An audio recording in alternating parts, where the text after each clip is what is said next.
신앙 성장을 위한 수요 특강 새신자반 시리즈 일곱 번째 교회란 무엇인지 우리 두 번째 강의를 시작하도록 하겠습니다.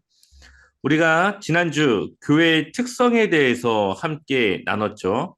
381년 니케아 콘스탄티노플 신조에 의해서 교회가 어떠한 곳인지에 대해서 정의를 내렸습니다. 교회는 우리는 하나이고 또 거룩하고 보편적이고 사도적인 교회를 믿는다라는 내용으로 니케아 콘스탄티노플 신조에서 교회에 대해서 정의를 내렸습니다. 그리고 우리가 지난 시간 두 가지 교회는 하나여야 한다라는 말씀을 함께 먼저 나눴죠. 교회가 하나여야 한다고 하는 이유는 우리가 믿는 그 하나님은 한 분이시고 장소가 어디든 나라가 어디든 하나님, 동일한 하나님과 예수님을 믿는 그 믿음으로 모인 그 교회들은 모두 하나일 수밖에 없다라는 말씀을 드렸습니다. 그래서 공간적이거나 장소적인 그런 시간적인 물리적인 하나가 아니라 예수 그리스도를 믿는 그 믿음이 동일할 때에 교회는 하나이다라고 말씀을 드렸습니다. 두 번째, 교회는 거룩해야 한다고 말씀드렸죠. 우리가 거룩하기 때문에 우리를 하나님의 거룩한 성도로 부르신 것이 아니라 하나님의 그 거룩함을 우리가 따라 살아갈 수 있게 하기 위해서 우리를 거룩하게 성도로 부르셨습니다. 그래서 우리가 말하는 성도라고 하는 단어는 사실 굉장히 귀한 단어예요. 하나님의 그 거룩함을 따라 살아가는 사람이라고 하는 뜻이기 때문에 굉장히 귀한 단어입니다. 지금은 성도라고 하면은 그냥 교회에서 직분이 없는, 그냥 교회는 다니지만 어떻게 불러야 될지 모르는 사람들에게 성도라고 부르지만, 사실 이 성경에서 나오는 이 성도라고 하는 말은 정말 하나님의 그 믿음을 믿는 진실한 그리스도인을 성도라고 말을 합니다. 그래서 우리가 뭐 장로님의 직분이라던가 권사님의 직분에 달린 그런 명칭보다도 사실은 이 성도라고 하는 말이 더 귀한 말이라는 것을 우리가 이해하고 있었으면 좋겠습니다. 세 번째, 오늘 이제 함께 나눌 텐데요. 교회는 어떻게 해야 된다고요? 보편적이어야 한다. 보편적이라는 말 자체가 벽이 높지 않고 누구나 할 수 있는 그러한 의미를 담고 있습니다. 사실 교회는 보편적이라고 하는 용어를 쓰게 되는데 그 용어로 어떤 용어를 썼냐? 가톨릭이라고 하는 말을 썼어요. 그러니까 가톨릭 교회라고 하면은 보편적인 교회라고 하는 그런 뜻을 가진 그런 단어입니다. 근데 우리 개신교가 종교 개혁을 통해서 이제 천주교, 옛날 천주교와 분리되어 나오지 않았습니까? 그러다 보니까 이 보편적이라고 하는 말을 바꿔서 사용하게 되는데 유니버셜 처치라고 하는 말로 바꿔 쓰게 되었습니다. 그런데 가톨릭 교회나 유니버셜 교회나 이제 똑같은 의미를 가진 그러한 단어죠. 그래서 교회가 보편적이어야 한다고 하는 의미는 인종이나 지역, 재산, 학력, 신분, 나이를 따지지 않고요. 남녀노소, 빈부, 귀천을 구별하지 않고 문자 그대로 만민 모두를 위한 교회여야 한다고 하는 뜻을 가지고 있습니다. 그러니 교회는 벽이 없어야 되고 교회는 사람을 걸으면 안 된다고 하는 의미를 가지고 있습니다. 교회의 주인 되신 주님께서 만민을 위해 이 땅 가운데 오시지 않았습니까? 사실 예수님이 이 땅 가운데 오셔서 십자가를 지신 것은 특정한 사람들을 위한 것이 아니라 온 인류를 위해, 거기에 우리까지도 포함된 온 인류를 위해 이 땅 가운데 오셨습니다. 그리고 온 인류를 위해 오신 예수님에 대한 그 복음을 전하라고 명령하셨죠. 그러니 그 복음을 전하는 그런 대상이라던가 그런 사람들에 대해서 우리는 나누거나 사람들을 고르면 안 됩니다. 우리 한번 말씀을 읽어볼까요? 요한복음 3장 16절 말씀은 우리 한번 천천히 같이 읽어보겠습니다. 함께 읽겠습니다. 하나님이 하나님이 세상을 세상을 이처럼 이처럼 사랑하사 사랑하사 독생자를 독생자를 주셨으니 주셨으니 이는 이는 그를 그를 믿는 믿는 자마다 자마다 멸망하지 멸망하지 않고 않고 영생을 얻게 영생을 하려 얻게 하려 하심이라. 하심이라. 아멘. 하나님께서 이 세상을 사랑하셨죠. 세상을 사랑하셨는데 이 세상은 온 인류를 포함하고 있습니다. 그 사랑의 결과가 무엇입니까? 하나님의 그 사랑 안에 들어오는 자들은 멸망하지 않는 것, 그리고 영생을 얻는 것, 이것이 바로 하나님이 우리를 사랑하신 결과입니다. 그렇다면 마태복음 28장 19절에서 20절 전반절까지만 한번 읽어볼게요. 함께 읽어보겠습니다. 그러므로 그러므로 너희는 너희는 가서 가서 모든 모든 민족을 제자로 민족을 삼아 제자로 삼아 아버지와 아버지와 아들과 아들과 성령의 성령의 이름으로 세례를 이름으로 세례를 베풀고 베풀고 내가 내가 너희에게 너희에게 분부한 모든 분부한 것을 모든 것을 가르쳐 가르쳐 지키게 지키게 하라. 하라. 아멘.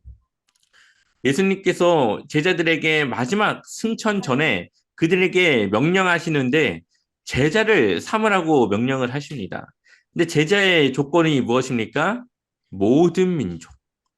한 명도 빠짐없는 모든 민족을 향하여서 제자를 삼아라 말씀하고 있습니다. 여기에는 제자에 대한 기준과 자격을 놓고 있지 않습니다. 모든 민족이 바로 제자가 될 수 있고 그들 모두를 제자의 대상으로 삼으라고 말씀하고 있습니다. 교회가 보편적이어야 한다고 하는 이 말은 지금 우리로서는 받아들이기가 쉽죠. 모든 교회가 똑같이 모든 사람을 받아들여야 한다고 하는 이 말이 우리에게는 너무나도 쉽습니다. 근데 한번 2000년 전으로 돌아가 볼까요? 그때 당시 나라들은 노예가 있었고요. 귀족이 있었고 천민이 있었습니다. 귀족이 자신의 노예와 똑같은 성도로서 교회에서 지내야 되는데 그것이 그들에게 쉬웠을까요? 그것은 굉장히 큰 결단이 필요했고 자기 희생이 필요한 일이었습니다. 그러니 2000년 전에 돌아가서 그들이 해야 했던 보편적 교회의 모습은 굉장히 그들에게는 어려운 일이었을 수도 있다라는 것이죠.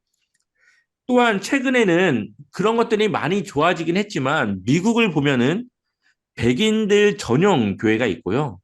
흑인들 전용 교회가 있습니다. 예수님께서 우리에게 명령하셨던 모든 민족을 제자로 삼으라고 했던 보편적 교회를 말씀하신 그 교회의 모습과는 조금 거리가 있는 그러한 모습이죠. 그렇다고 많은 교회들이 교회 안에서 모두 하나 된 교회를 이루고 있을까요? 그들 안에 갈등이 없고 그들 안에 대립이 없고 분리가 없을까요? 아마 그런 교회는 거의 없을 겁니다. 교회 안에 갈등이 있고 대립이 있고 분리가 있습니다. 하지만 우리가 이루어야 되고 생각해야 되는 교회는 보편적 교회. 예수님께서 우리에게 말씀하신 모든 사람들을 향한 주님의 복음을 전해야 된다고 하는 그 일들을 우리는 기억해야 합니다. 어떤 교회가 있었습니다. 그 교회는 굉장히 낙후된 곳에 세워진 교회였어요. 그런데 그곳이 재개발이 되면서 예전과 다른 부자 동네로 바꿔지게 됩니다. 그러면 그 교회에 지내던 사람들이 그 일 때문에 이제 대립이 생겨나게 돼요. 그 지역에 원래 살고 있던 성도들이 있을 것이고 그 지역이 재개발되면서 새로 유입된 사람들이 있겠죠. 아마 그 교회에 원래 다녔던 사람들은 조금 낙후된 지역의 사람들로서 생활 수준이라던가 학력이 그리 좋지 않았던 걸로 생각이 듭니다. 근데 새로 유입된 사람들은 좋아진 동네에 오는 거니까 어떤 사람들이 올까요?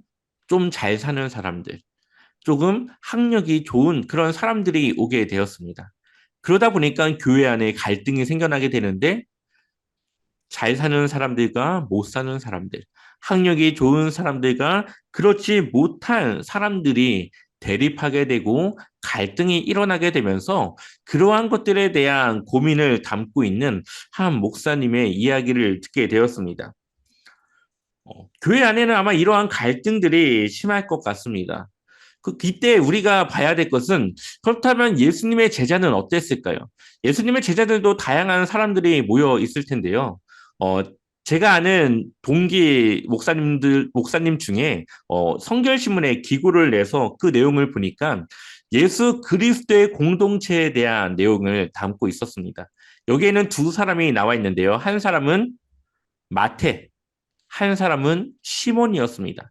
이 마태의 직업은 레위였고, 레위 마태는 흔히 레위라고 불리는 그런 예수님의 제자였고요. 이 사람의 직업은 세리였습니다.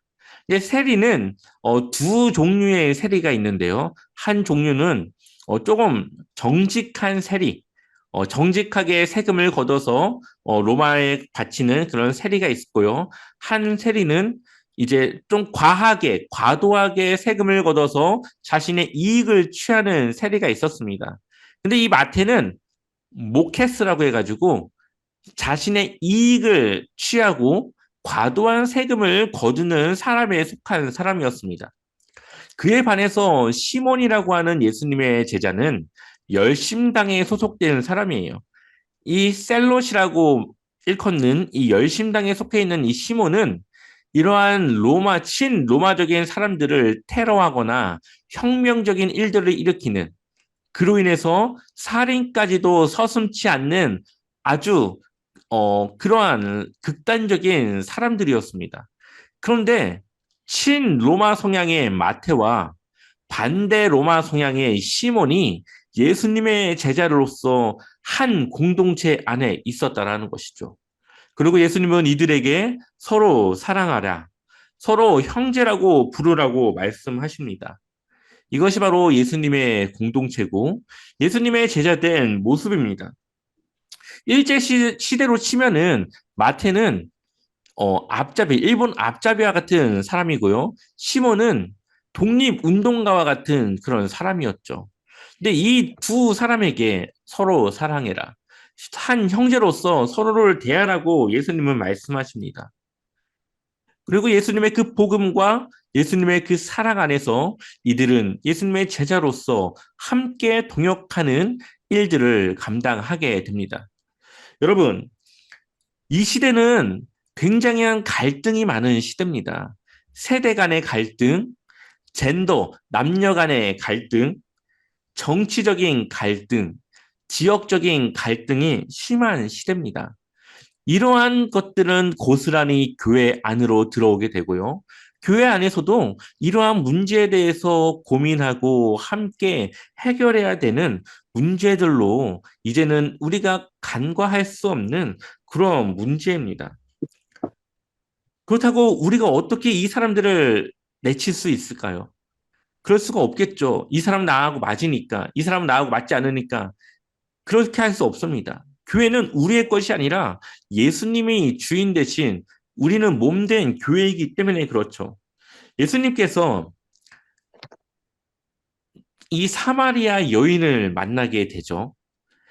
예수님께서 사마리아 여인을 만난다고 하는 것은 어떠한 의미가 있을까요? 이 여인은 시시때때로 남자를 바꿔가며 만나는 동네에서 안 좋기로 소문난 여자였습니다. 근데 예수님은 이 여인을 향하여서 이 여인과 함께 대화를 하며 이 여인에게 예수님의 가진 그 복음에 대한 진리를 전하시게 됩니다. 그리고 성경은 예수님께서 1대1로 대화한 사람들 중에 가장 긴 대화를 한 사람으로 이 사마리아 여인이 기록이 되어져 있습니다. 예수님의 관심은 어디에 있습니까? 바로 잃어버린 자들을 향하여서, 세상에 소외된 자들을 향하여서, 주님의 복음이 필요한 자들을 향하여서 주님이 그 일들을 하는 것을 보게 됩니다. 만약 여러분들에게 일주일의 시간이 주어졌다면 여러분들은 어떠한 일들을 하시겠습니까? 아마 하루하루 내가 해야 될 일들에 굉장한 의미를 부여할 것이고 그 일주일의 시간을 허투루 쓰지 않을 겁니다. 근데 예수님께서 십자가에 박혀 돌아가시기 일주일 전에 삭개오를 만납니다. 삭개오는 당시 세리장으로서 사람들에게 좋지 못한 소문을 듣고 사람들에게 좋지 못한 사람으로서 인식되어진 사람이었습니다. 근데 예수님은 그 하루를 이 삭개오와 함께 보냅니다. 바로 잃어버린 자들을 향한 예수님의 그 삶의 방향이 있었던 것이죠. 죄인들의 친구였던 예수님. 예수님께서 이 땅에 계실 동안에는 어부, 세리, 또한 군인의 장교, 학자, 정치인, 군인, 부자, 거지, 병자, 창녀, 강도, 남자, 여자, 노인, 아이 모두가 예수님의 친구였고 예수님의 복음을 전해야 될 대상이었습니다. 예수님의 복음을 전하는 그 사람들은 가려진 것이 아니라 모든 이들에게 복음을 전해야 했습니다. 그렇다면 교회는 어떠한 사람들에게 복음을 전해야 될까요? 모든 사람들을 포함하고 있겠죠. 그렇다면 교회에 전자발찌를 차고 오는 사람이 있다고 쳐봅시다.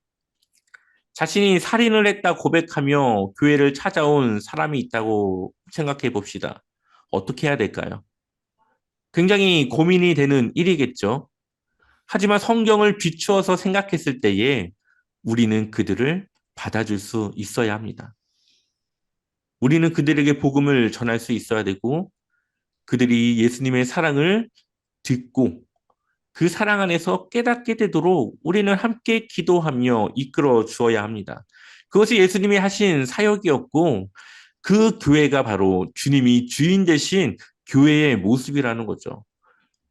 주님을 위해 복음을 듣기 위해 오는 그 사람들을 우리가 막거나 우리가 그 사람들을 걸러서 받을 수 있는 자격과 의무는 우리에게 없습니다. 그것은 하나님을 믿기 위한 그 사람들을 받는 것은 모두 하나님의 그 권한 안에 있는 것이죠. 그래서 바울은 헬라인과 유대인들이 하나 되어지는 교회에 대해서 예수 그리스도를 통하여서 우리가 하나 되어지는 그러한 교회를 말하고 있습니다. 보편적 교회란 바로 예수님의 복음을 듣기 위해 나오는 모든 사람들을 받아줄 수 있어야 되고 그 사람들에게 주님의 복음을 전할 수 있어야 하는 그러한 교회라는 것이죠. 네 번째로 교회는 어떻게 해야 된다고요? 사도적이어야 한다. 좀 이해가 안 되는 이야기죠. 사도적이어야 된다. 어떠한 의미일까요? 교회가 사도적이어야 한다고 하는 말은 말씀 위에 세워진 교회여야 한다고 하는 뜻입니다. 우리 한번 에베소서 2장 20절에서 22절까지의 말씀을 함께 한번 천천히 읽어보겠습니다. 함께 읽겠습니다. 너희는 너희는 사도들과 사도들과 선지자들의 터 선지자들의 위에 터 세우심을 위에 입은 세우심을 자라. 입은 자라. 그리스도 예수께서 친히 모퉁이 돌이 되셨느니라. 그 안에서 건물마다 서로 연결하여 주 안에서 성전이 너희도 성령 안에서 안에서 하나님이 하나님이 거하실 처하실 처소가 되기 처소가 되기 위하여 위하여 그리스도 예수 그리스도 예수 안에서 함께 지어져 가느니라. 너희도 성령 안에서 하나님이 거하실 처소가 되기 위하여 되기 위하여 그리스도 예수 안에서 함께 지어져 가느니라. 네. 아멘. 여기 보니까 예수께서 친히 무슨 돌이 되었다고요? 모퉁이 돌이 되었다고 말씀하고 있습니다. 그리고 사도들과 선지자들의 터 위에 사도들이 전한 복음과 예수님의 그 제자들 된 그 사도들이 전하고 선지자들이 말씀했던 그 말씀 위에 예수님께서 친히 모퉁이 돌이 되어져 교회가 지어진다라고 말씀하고 있습니다. 이 모퉁이 돌은 이 모서리를 잇는 돌이기 때문에 이 돌이 놓여지지 않으면 건물이 연결이 될 수가 없습니다. 그러니 교회 안에 여러 사람들이 이 예수 그리스도를 중심으로 하나 되어지고 연합할 수 있는 것이죠. 오늘 이 말씀에서는 사도들과 선지자들의 터 위에 세워진 교회를 말씀하고 있고 또 우리에게 전해진 하나님의 그 말씀이 함께 있어야지만 교회로서 세워질 수 있다라고 말씀하고 있습니다. 하나님의 말씀을 통하지 않고는 교회의 주인이시며 머리이시고 모퉁이돌 되시는 예수 그리스도와 함께 연결되거나 연합할 수 없다라는 것을 우리에게 말씀하고 있습니다. 곧 교회는 하나님의 말씀 위에 세워져야 한다고 하는 것이죠. 교회에 하나님의 말씀이 없다면 어떻게 될까요? 교회가 운영되어지는데 하나님의 말씀이 없이 운영되어진다면 어떻게 될까요? 말을 잘하거나 남을 설득할 수 있는 사람의 말을 따라가겠죠. 목소리가 커서 사람들을 주눅들게 하는 그 사람의 말을 따라갈 수밖에 없습니다. 하지만 교회 안에 하나님의 말씀이 있음으로써 많은 사람들의 의견들 중에서도 하나님의 말씀에 맞는 그 말을 찾아 그 말씀을 따라 교회가 운영되어질 수 있는 것입니다. 로마 카톨릭 당시 성경을 이제 전하게 되는데 그때 당시에 평신도들, 성직자가 아닌 다른 사람들에게는 성경이 주어지지 않았습니다. 그때 당시 성경은 다 라틴어로 된 성경이었고 이 신부들이 전하는 성경으로밖에 말씀으로밖에 성경을 접할 수가 없었어요. 그러다 보니까 이 사람들이 전하는 이 신부들이 전하는 그 이야기를 이 사람들을 따라가지 않겠습니까? 그러다 보니까 결국은 교회가 어떻게 됩니까? 타락하게 되었죠. 그렇지만 그 이후에 종교개혁을 통해서 교회가 보급이 됩니다. 그래가지고 독일어도 번역이 되고 이제 일반 평신도들도 읽을 수 있는 성경들이 나타나게 되어져요. 그러다 보니까 이제 설교자들, 교회의 설교자들의 권위가 높아지게 되고 결국 높아진 그 권위가 또 교회가 잘못된 길로 가게 되는 것입니다. 좋은 목사는 어떤 목사일까요?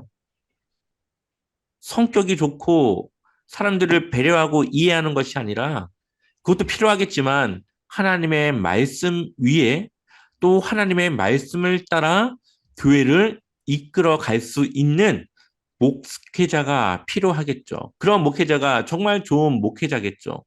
만약에 제가 하나님의 말씀에 빗대어 교회를 운영하지 않고 나의 개인적인 사적인 생각과 이익에 따라서 교회를 운영해 나간다면 저는 좋은 목회자라고 할 수 없을 겁니다. 하지만 제가 좋은 목회자가 되기 위해서 하나님의 말씀을 통하여서 그 말씀을 근거해서 교회를 이끌어 나가야 되겠죠. 그러니 교회는 다수결의 원칙으로 이루어지는 교회가 아닙니다. 그것을 어디서 볼 수 있냐? 이 12정탐꾼이 어디를 갔다 옵니까? 가나안 땅에 정탐을 갔다 오죠. 그리고 10사람은 그 땅을 들어갈 수 없다고 하고 2명은 능히 그 땅을 들어갈 수 있다고 말을 합니다. 사람들은 다수결에 의해서 10사람의 이야기를 따라가게 되었고 그 결과 어떻게 됩니까? 결국 가나안 땅을 허락받지 못하게 됩니다. 교회는 많은 사람들이 이끌어가는 교회가 아니라 하나님의 말씀을 중심으로 이끌어가는 교회가 되어져야 하는 것이죠. 사도행전 13장 1절부터 3절까지의 말씀을 보면 안디옥 교회에 선지자들과 교사들이 있으니 곧 바나바와 니게르라 하는 시므온과 구레네 사람 루기오와 분봉왕 헤롯의 젖동생 마나엔과 및 사울이라. 주를 섬겨 금식할 때에 성령이 이르시되 내가 불러 시키는 일을 위하여 바나바와 사울을 따로 세우라 하시니 이에 금식하며 기도하고 두 사람에게 안수하여 보내니라. 아멘. 여기 보면은 초대교회 당시에 처음 이 선교를 파송하게 되는데 누구를 파송합니까? 바나바와 사울을 파송합니다. 이 두 사람은 이 안디옥 교회의 상징적인 사람들이에요. 바나바는 이 교회의 이 중심이 되는 핵심 지도자였고 사울은 이 교회 안에서 하나님의 말씀을 능히 가르칠 수 있는 성경 교사였습니다. 근데 이 두 사람을 이 안디옥 교회에서 파송할 수 있는 이유, 이 사람들이 하나님의 복음을 전하게 허락한 이유가 어디에 있을까요? 성령이 이르시되 하나님의 말씀, 하나님의 그 뜻을 따라 이들이 순종했기 때문이었죠. 아마 그렇지 않았다면 이 교회는 자신들이 유익한 쪽으로 교회의 일들을 결정했을 겁니다. 하지만 이들이 기도하는 중에 성령님께서 그들을 이끄셨고 그들이 순종하고 나니까 교회의 중추 역할을 했던 바나바와 사울을 파송할 수 있는 건강한 교회가 되어졌음을 우리는 볼 수 있어야 됩니다. 우리가 하나님의 음성을 듣는다라고 하는 것은 내가 생각하는 그 생각이 하나님의 말씀에 부합하여 옳은가, 옳지 않은가를 구별할 수 있는 그 능력을 말하는 겁니다. 하나님의 음성을 직통으로 듣는 것이 아니라 내 생각, 내 계획, 내 마음을 하나님의 말씀에 따라 비춰 그 말씀에 따라 결정할 수 있는 그러한 영적인 능력을 말하는 것이겠죠. 우리가 교회로서 사도적인 교회가 되기 위해선 우리의 생각이 아니라 하나님의 말씀 위에 하나님의 말씀을 따라 이끌어지는, 세워지는 교회여야 한다고 하는 것을 우리가 꼭 기억했으면 좋겠습니다. 우리 제자와 섬교회가 하나님의 말씀 위에 세워졌을 때에 하나님이 우리 교회를 통하여서 일하실 것이고 우리가 하나님의 말씀에 순종할 수 있는 능력과 그러한 삶을 살아갈 때에 하나님은 우리를 통하여서 일하실 수 있겠죠. 우리는 네 가지 교회에 대해서 함께 보았습니다. 교회는 하나 되어야 한다. 한 분 예수 그리스도를 믿는 믿음을 가져야 된다고 하는 것이고요. 교회는 거룩해야 된다. 우리는 거룩하지 않지만 하나님은 우리를 거룩한 성도로 부르셨기 때문에 우리는 하나님의 그 거룩함을 따라 살아가야 된다. 교회는 보편적이어야 한다. 예수님께서 모든 민족으로 제자를 삼으라고 했던 그 말씀과 같이 우리는 예수님의 복음을 듣기 원하는 모든 사람들을 향하여서 복음을 전할 수 있고 서로 연합할 수 있어야 된다. 교회는 사도적이어야 한다. 교회는 하나님의 말씀 위에 세워져야 되고 하나님의 말씀에 순종할 수 있는 교회여야 한다. 결국은 이 네 가지가 우리의 신앙의 방향이 되어줘야 되고요. 우리 신앙의 삶으로 나타나야 합니다. 여러분들을 통하여서 하나님의 귀한 교회가 세워지길 소망하며 우리 제자와 참교회를 통해 하나님의 거룩하고 건강한 교회가 세워지길 소망합니다.